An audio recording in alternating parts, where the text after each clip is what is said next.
내년 대선 주자들의 생각과 핵심 정책을 들어보는 시간입니다. 오늘은 당내 경선이 진행 중인 국민의힘 유승민 후보 만나보겠습니다. 참고로 원희룡 후보는 이미 출연을 했고 윤석열, 홍준표 후보는 인터뷰 요청에 응하지 않았다는 점 미리 말씀드립니다. 유승민 후보님 안녕하십니까? 예, 안녕하십니까. 유승민입니다. 네, 경선 막바지인데 바쁜 시간 내주셔서 감사합니다. 아닙니다. 제가 감사합니다. 네. 네, 바로 질문 들어가 보도록 하겠습니다. 왜 호남이 국민의힘 지지해야 된다고 생각하십니까?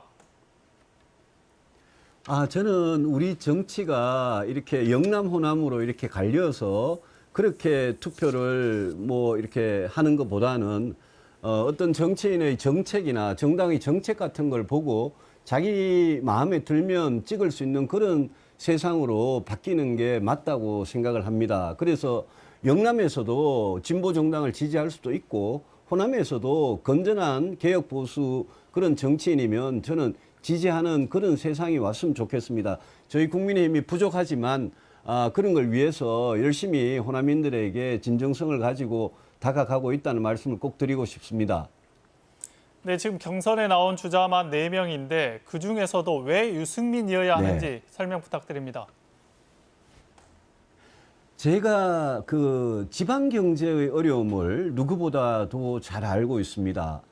그래서 지방 경제를 살리는 게 저는 호남이든 영남이든 너무 중요한 그런 시기라고 생각해서 제가 대통령이 되면 지방 경제 살리는데 올인을 하겠다. 그 말씀을 꼭 드리고 싶고요.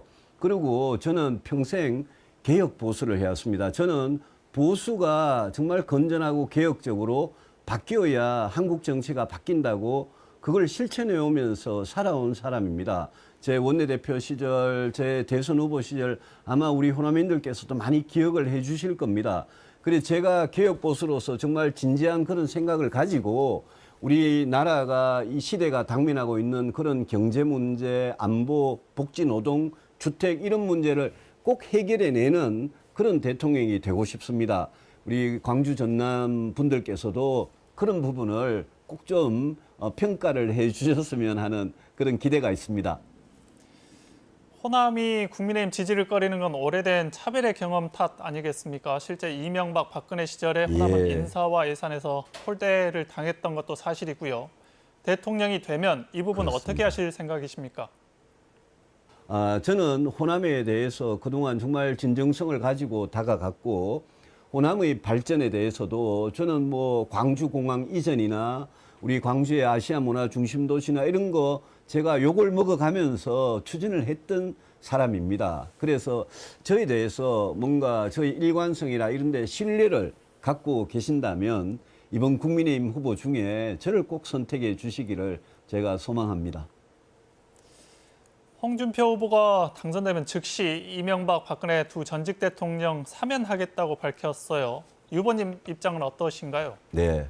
사면에 대해서는 제 생각은 이미 수차례 밝혔습니다만은 저는 문재인 대통령께서 임기를 마치시기 전에 이 문제에 대해서 뭔가 결단을 해주시는 게 맞지 않겠나 그런 생각을 가지고 있습니다. 만약 그런 게 이루어지지 않는다면 저도 사면에 대해서는 국민의 의사를 충분히 물어서 결정을 하겠다는 말씀을 드립니다. 최근에 노태우 전 대통령 국가장을 두고 호남에선 반대 여론이 높았습니다. 어떻게 생각하시는지 그리고 연관돼서 전두환 국가장에 대해서는 또 어떤 입장 갖고 계시는지 말씀 부탁드립니다. 제 생각에 많은 호남 분들께서 내란죄 이런 걸 저지른 어떤 노태우 전 대통령을 어떻게 국가장을 할 수 있느냐 그런 비판이 반대가 많은 것도 저는 잘 이해를 하고 있습니다. 다만 그분의 경우에는 본인이 유언으로 진정으로 사과한다고 남기셨고 또 그분의 유가족들이 여러 차례 광주를 방문하고 광주 민주화 운동에 대해서 묘지에 가서 사과를 하고 하는 저는 그런 모습은 진정성이 그래도 있었다고 생각을 합니다. 형을 살고 추징금에 대해서도 납부를 하려고 노력을 했고 또 직선제 개헌을 해서 87년의 이후 민주화 물꼬를 튼 그런 것도 저는 어느 정도 인정은 된다고 생각합니다. 그래서 국가장 문제에 대해서는 그런 반대가 있음에도 불구하고 정부가 어렵게 결정을 한 걸로 알고 있고요. 전두환 전 대통령의 경우에는 저는 사정이 많이 좀 경우가 다르다고 생각을 합니다. 그분의 경우에는 이런 문제는 국민의 감정, 국민 정서를 저는 충분히 헤아려야 된다고 생각을 합니다. 다만 아직 그 생존에 계시는 분인데 너무 이런 장례 절차 같은 거를 이야기하는 게 조금 적절치 못한 그런 측면은 있는 것 같습니다. 네, 알겠습니다. 공약 얘기 좀 해보겠습니다. 영호나 마오르는 네네. 반도체 도시 만들겠다는 공약을 하셨다는데 이게 눈에 띄더라고요. 그렇습니다. 근데 예. 정부 의지만으로는 예. 될 일이 아니다 이런 생각도 드는데 어떻게 할 계획이십니까?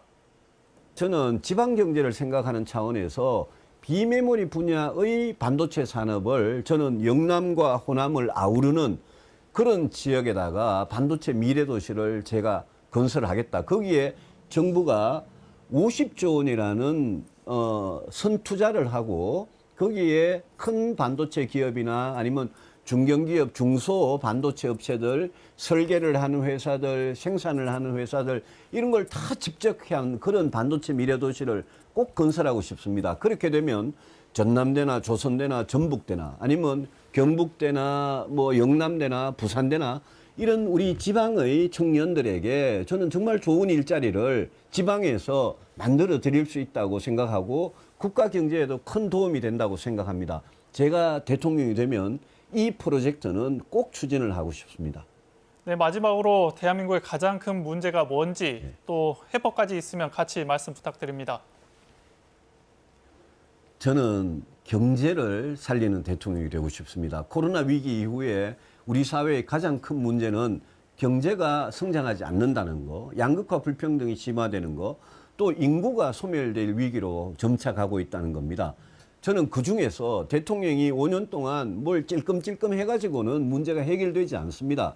저는 지금 30년째 추락하고 있는 이 한국 경제를 다시 일으켜 세우는 거기에 제가 대통령으로서 모든 힘을 다 쏟아부어서 거기에서 우리 청년들을 위한 일자리가 생기고 국민들이 소득이 생기고 거기에서 세금이 거두어지고 이러면 인구 문제하고 불평등 문제 해결할 수 있다고 생각합니다. 그리고 많은 시민들께서 정말 고통과 좌절을 겪고 있는 이 부동산 문제 반드시 올바른 정책으로 집값과 전월세를 안정시켜서 이런 자산 양극화가 없도록 제가 꼭 만들어 드리겠다는 말씀 드립니다. 네, 오늘 얘기는 여기까지 듣겠습니다. 말씀 감사합니다.